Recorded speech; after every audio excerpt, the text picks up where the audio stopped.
So once you get your ready to reinstall your hammer, as I mentioned before, when you get this trigger from Dissident Arms, this is bare metal. There's no type of coating on there whatsoever.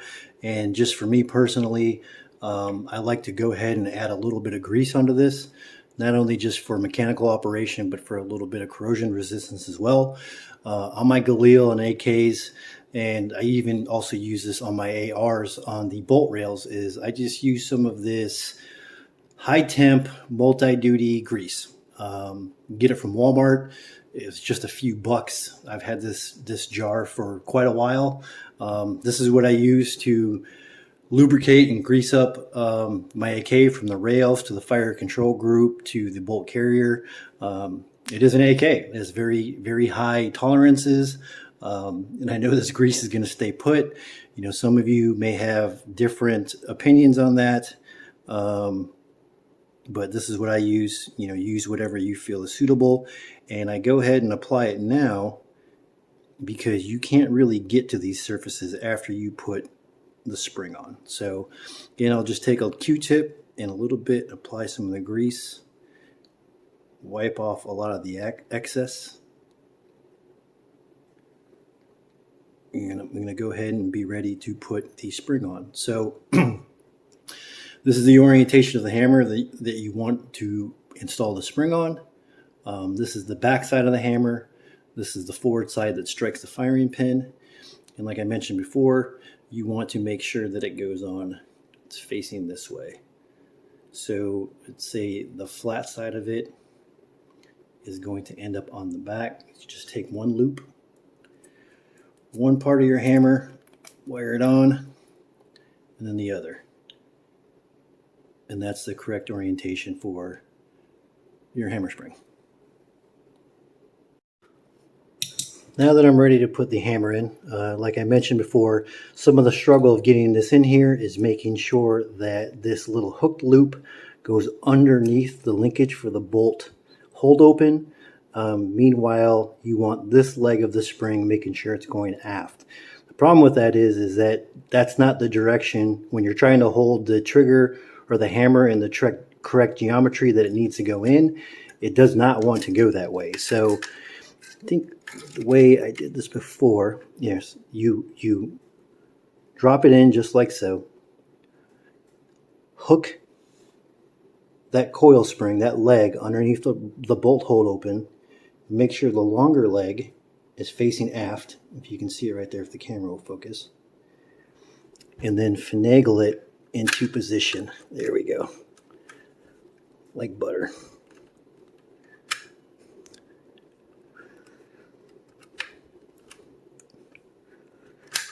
Okay, so there you go. It's in position. The leg on this side is pushed into the corner of the lower wall of the receiver in the side, and the hook on the other leg is underneath the last round bolt hold open linkage. So from there, we are ready to install the hammer spring, which is a bit more easier than it is with the trigger, but even still, I use, this time you can step up to a 5/32. Actually take that back, a 3/16 to hold everything in alignment. There you go. Take your trigger pin. This still has oil on it. If it didn't, you would want to put a little coat of oil on there. Start pushing it through, which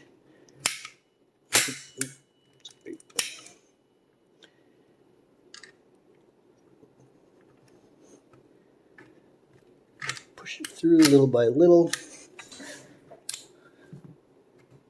Look through the back side, get it lined up with the hole in the receiver. Make sure you hold that hammer down so it doesn't accidentally slip off of the disconnector and spring forward, again, like a mousetrap. So that's it. Hammer's installed. Go ahead and relieve pressure on that. And as you can see, just want to make sure function. your disconnector, grabbing it, resetting, everything looks good. So now we're going to move on to reinstalling the retaining wire or the retaining spring that captures the hammer pin and the trigger pin. Clear my workspace a little bit.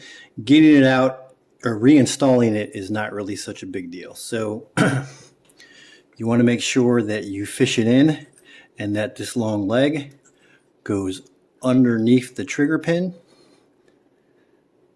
You can just push it down. You can see it goes underneath the pin. And then if you remember,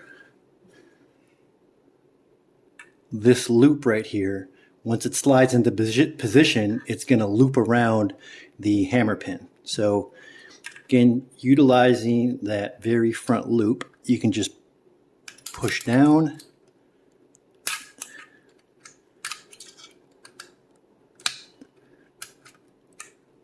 and then seats. Back into position. Double check your pins, make sure that they're not pushing out.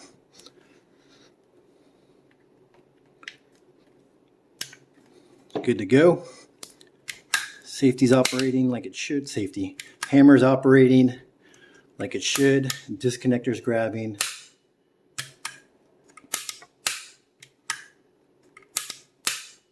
All right. Everything looks good. Fire control group is now completely installed. Now we move on to the safety. The next step in the reassembly is to go ahead and reinstall the safety, both the right side and the left side. So the first thing that you want to do is to take the thumb safety that we removed here, feed it back through the bottom of the cutout,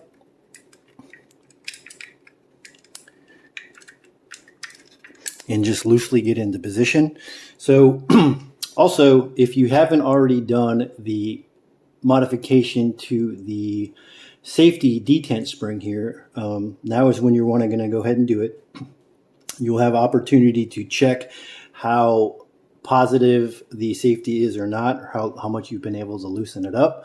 Like I mentioned before, you can see that little mark right there that I put in the safety. Again, I took a punch, laid it on my bench, and just tapped the punch with a hammer in order to close that gap right there, so there wasn't so much tension that made the safety so stiff.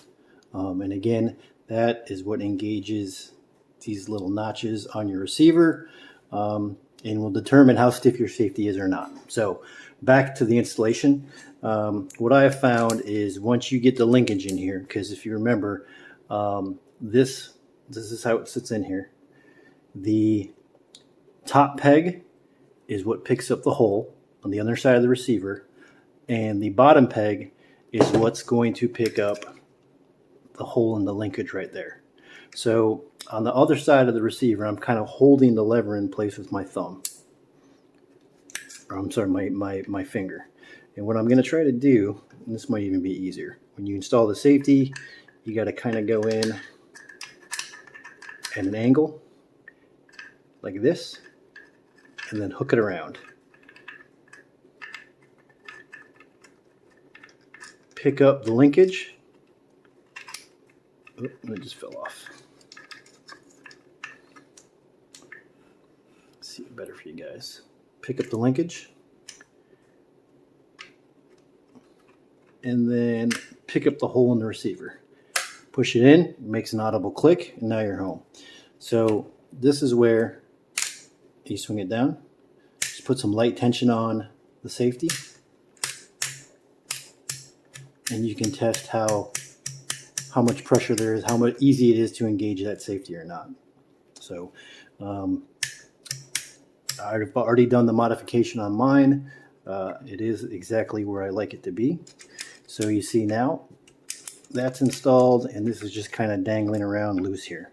So the last thing that we need to do is reinstall the grip screw / thumb safety anchor, if you want to call it that, or the fitting.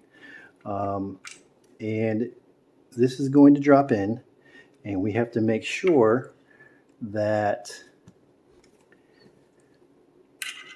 this hole in the linkage picks up that peg right there. And that's what gives it a pivot point, and so that it's just not flopping around inside the receiver here. So, all right, now that we're ready to reinstall the grip screw, what you're going to want to do is you're going to want to hold this down, because you're going to have to flip the gun upside down to get the screw in there. Now, off camera, I've went ahead and got the screw started already, because getting that to line up with the hole can be a little bit comical at times. So you want to keep that pressure with your index finger down on the anchor on the inside. Once you start screwing, obviously make sure that you're not cross-threaded.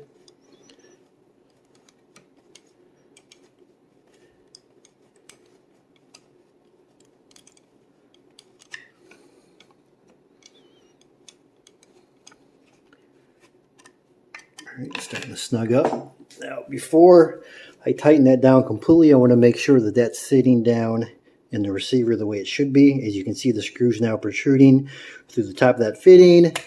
Linkage is still hooked up. Safety works good.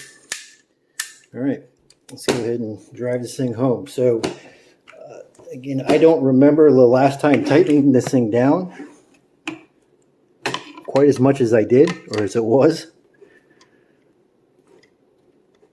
I'm definitely not going to apply a wrench again. All right, feels good enough to me. Go ahead and close the cover. And before I button this thing up, I'm going to go ahead, test the function again. Disconnector is working. Hammer releases. Safety works. Good to go. Let's go ahead and button this thing up.